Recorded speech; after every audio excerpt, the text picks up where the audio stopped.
In this video, I'll go over how to download episodes on the Hulu app. Now first you will need to meet a few requirements. So most importantly, you need to be on a Hulu no ads plan or no ads with live TV, since downloads aren't available on ad supported plans. You must also be using a supported mobile device such as iPhone, iPad, Android phone, tablet or Fire tablet. Now if you meet those requirements, then there are 5 steps. First, open up the app and log in. Tap the search icon at the bottom.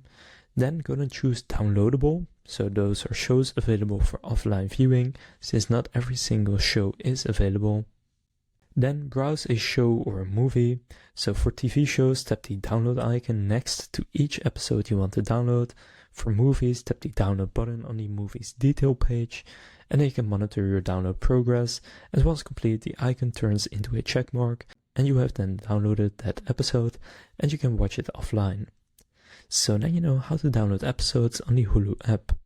If this video was helpful, please consider leaving a like and subscribing to my channel. With that being said, I will see you in the next video.